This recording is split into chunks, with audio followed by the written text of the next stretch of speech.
70 वर्ष चालू सारखे करून घ्यायचं आवाज पाहिजे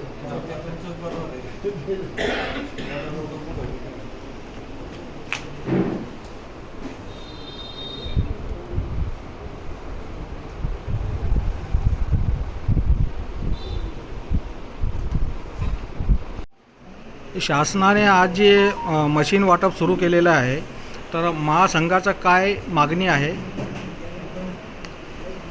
शासनातर्फे जो मशीन वाटपाचा जो कार्यक्रम या ठिकाणी आयोजित केलेला आहे, प्रथमतः हे 4G मशीन आणि 5G मशीन आम्हाला देण्यात यावं ही महासंघाची मूळ मागणी गेल्या 2 वर्षापासून आम्ही शासनाकडे डिमांड केलेली होती। त्या अनुषंगाने शासनाने आज या ठिकाणी मशीन वाटपाचा कार्यक्रम सुरू केलेला आहे, परंतु शासनाचं अभिनंदन आजच आम्ही करू शकत नाही, कारण या मशीनमध्ये काय पुढं परवानाधारकांना या मशीनच्या द्वारे जे माल वाटप करण्याची यंत्रणा याच्यात पॅक केलेली आहे। या मशीनमुळे राष्ट्रपती दुकानदाराला सोयीचं जर होत असेल किंवा माल वितरण करण्यासाठी लाभार्थ्यांना जर 2 मिनिटात जर तो सोयीचं होत असेल माल घेण्यासाठी, तर निश्चित आम्ही शासनाचं अभिनंदन करू। परंतु परत जे ई-पोस्ट मशीन पूर्वीच होतं त्याच्या ज्या अडचणी अनेक अडचणीला आम्हाला तोंड द्यावं लागलं, हे तुम्हाला पण माहिती आहे, पत्रकार बंधूंना सुद्धा माहिती आहे, पब्लिकला माहिती आहे। तसे जर या मशीनमध्ये जर आणखी परत जर एकदा तशी जर अडचणी आम्हाला निर्माण झाला तर आम्ही शासनाचं काय म्हणणार, आजच त्याचं अभिनंदन करावं।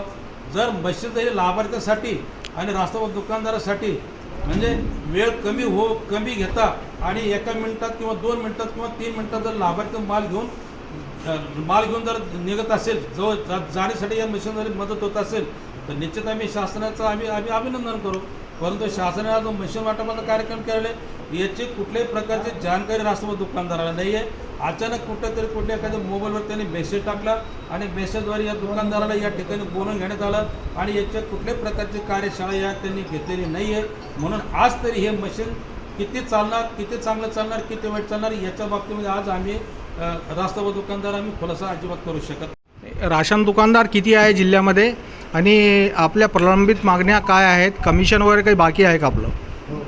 छत्रपती संभाजीनगरमध्ये जिल्ह्यामध्ये 1813 राशन दुकानदार शासनाच्या नियमाप्रमाणे कार्यरत असून आणि कोरोना काळ असेल किंवा त्याच्या अगोदरचा काळ असेल किंवा आत्तापर्यंत शासनाने जे नियमावली दिलेली आहे, शासनाने जे GR याच्यावर नमूद केलेले त्या शासनाचे GR तंतोतंत माझ्या परवानाधारकांनी त्याचं पालन करून लाभार्थ्यांना अन्नधान्याचे वितरण केलेलं आहे।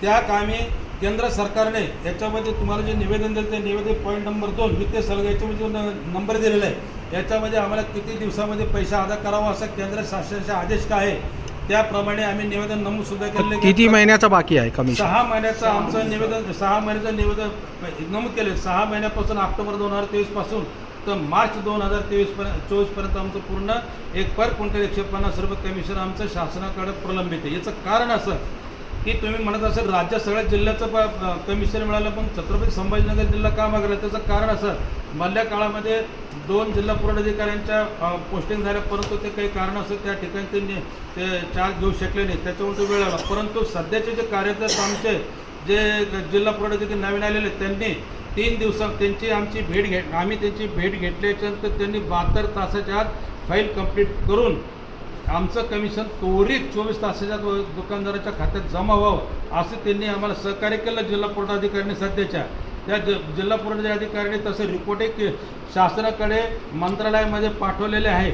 सचिव कोणते अधिकारी जबाबदारी मग कमिशन द्यायची? कमिशन जबाबदारी म्हणजे हे आता प्रथमतः जिल्हा पुरवठाधिकारी यांची जबाबदारी होती, परंतु जिल्हा पुरवठाधिकारी कोणते जे आता आहेत त्यांची जबाबदारी नव्हती। याच्या अगोदर जे जिल्हा पुरवठाधिकारी त्यांची ती जबाबदारी होती खऱ्या अर्थाने, परंतु सध्या जे जिल्हा पुरवठाधिकारी कार्यरत आहे त्यांनी 72 तासाच्या आत आमच्या विनंतीला मान देऊन आमच्या समक्ष शासनाला कळवलं की छत्रपती संभाजीनगर या जिल्ह्याचे पूर्ण जे 1813 दुकानदाराच्या जे नियंत्रणानुसार माल वाटप केलेलं आहे त्याचे सर्व 150 रुपये कमिशनचे पैसे पूर्ण बाकी ते त्वरित कोणत्याही परिस्थितीमध्ये 31 मार्चच्या अगोदर हे त्यांना खात्यात जमा करण्यात यावं असं आमच्या समक्ष तुमच्या फुलारी साहेबांनी जिल्हा पुरवठाधिकारी फुलारी साहेबांनी शासनाला आमच्या समक्ष कळवलेलं होतं। परंतु मंत्रालयामध्ये शासन त्याचं कुठल्याही तर गंभीरता त्यांनी घेतलेली नाही.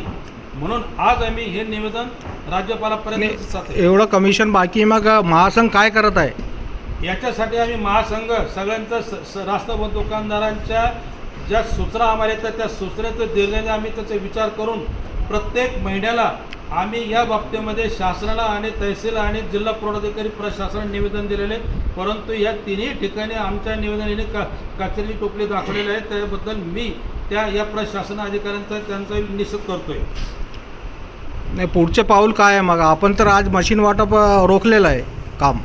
मशीन वाटप रोखलेलं नाही. मशीन वाटप रोखलेलं याचा अर्थ असा नाही आहे की त्यांनी आमची प्रथमतः कार्यशाळा घेण्यात यावी आणि त्या कार्यशाळेवर त्या मशीनवर काय टेक्निकल अडचणी येतात हे प्रथमतः रास्त दुकानदाराला समजून सांगण्यात याव्यात. म्हणून आम्ही तूर्त आम्ही ते रोखलेलं आहे. मशीन आम्ही घेणार, मग कधी घेणार? त्या नवीन यंत्रणा आहे, एक यंत्रणा असते टेक्निकल, त्याच्यामध्ये काय अडचणी येतात काय समजून घेतात हे त्यांचं काम आहे. त्याचं कोणीतरी हेडमास्टर व्हावं किंवा कंपनीचा प्रतिनिधी या ठिकाणी येईल, तो दुकान किंवा कसं चालवायचं. नाही, काय अडचणी काय आहे मशीनमध्ये? मशीनमध्ये आणखी अगोदरची. मशीन आम्ही बघितलेलं नाही. नाही, अगोदरच्या मशीनमध्ये काय अडचणी येत होत्या? अगोदरच्या मशीनमध्ये जर एखादा लाभार्थी दुकानामध्ये आला तर एका अंगठ्यामध्ये आमचं मत असे की एकाच अंगठ्यामध्ये गहू, तांदूळ, साखर आणि आनंदाचा शिधा किंवा अलीकडे तुम्ही जे साड्या देतात त्या एकाच एक थम्समध्ये ह्या चारही आयटम एकदा निघावं अशी आमची शासनाकडे डिमांड होती. परंतु त्या पोलमध्ये तसं ऑप्शन नव्हतं. आणि सगळ्यात महत्त्वाचे ते फिंगरप्रिंट लाभार्थी ज्यावेळेस तुम्ही मशीन घ्यायला, अन्नधान्य घ्यायला दुकानात आल्याच्या नंतर त्याला वारंवार त्याला 4-4, 5-5 अंगठा दिल्याच्या नंतर सुद्धा त्याचा अंगठा मॅच होत नव्हता. आणि अंगठा मॅच होत नसल्याने तो ग्राहक त्याची मजुरी, त्याचा काम धंदा सोडून तो तासोनतास लाईनमध्ये उन्हात तानाचा त्या ठिकाणी उभा राहत होता. आणि त्याच्यामुळं त्या लाभार्थ्यांचे आणि म्हणजे त्या कार्डधारकाचे आणि राष्ट्रवाद दुकानदाराचे एकमेकांमध्ये भांडणं तणणं शिवेगाळ होऊन एकमेकांचे गैरसमजुती होऊन माझ्या दुकानदाराच्या बाबतीमध्ये, परवाधारकाच्या बाबतीमध्ये लाभार्थ्याने अनेक तक्रारी ईमेल मंत्रालयात केलेले आहे. आणि सध्या निवडणुकीचे वारे सुरू आहे, निवडणुकीच्या कामामध्ये अधिकारी गुंतलेले आहे आणि आपण त्यांना वेटीस का धरताय? सध्या आमची अजिबात इच्छा नाही, कुठल्याही अधिकाऱ्याला कुठल्याही यंत्रणेला वेटे धरण्याची आमची अजिबात इच्छा नाही. इलेक्शन डिक्लेअर होण्याच्या अगोदरपासून आम्ही मंत्रालयापर्यंत ज्यांना निवेदन केलेले आहे की 31 मार्च 2024च्या आत सर्व राष्ट्रवाद दुकानदाराचे प्रलंबित कमिशनचे पैसे दुकानदारांना देण्यात यावे, त्यांच्या खात्यात जमा करण्यात यावे. इलेक्शन आचारसंहिता लागण्याच्या अगोदर आमची विनंती स्मरणपत्र शासनाकडे गेलेले, त्याचे पोचसुद्धा माझ्याकडे आहे. निवडणूक आयोगाला का भेटणार आहे आपण? निवडणूक आयोगाला कारण की आजच्या परिस्थितीत आचारसंहिता लागल्यानंतर आम्हाला भांड्यासाठी निवडणूक आयोगाचे जे अध्यक्ष असतात म्हणून आम्हाला त्यांच्याकडे जाऊन हे सांगणं की जर या प्रशासनाने जर आमचं 8 दिवसाच्या प्रलंबित कमिशन दिलं नाही तर आम्ही येणाऱ्या लोकसभा इलेक्शनच्या म्हणजे 13 मे 2024ला निश्चित आम्ही याच्यावर बहिष्कार टाकण्याचा प्रयत्न करू. औरंगाबाद लोकसभा का पूर्ण महाराष्ट्र? औरंगाबाद, फक्त औरंगाबाद. आमचा हा प्रश्न, आजचा जो प्रश्न, किती राशन दुकानदार आहे? 1813 राष्ट्रवाद दुकानदार आहे. आणि शहरात 199. आणि कुटुंब किती आहे ते? कुटुंब लाखोच्या घरात आहे. जिल्ह्यामध्ये लाखोच्या घरात आकडा आहे. एक राशन दुकानदार म्हणजे तुम्ही 500 कार्ड धरून चाला. एक दुकानदार म्हणजे 500 कार्ड धरून चाला. आणि हा लोकशाहीचा पर्व आहे, सर्व लोक यामध्ये सहभागी होणार आहे. आमची पण तीच इच्छा आहे.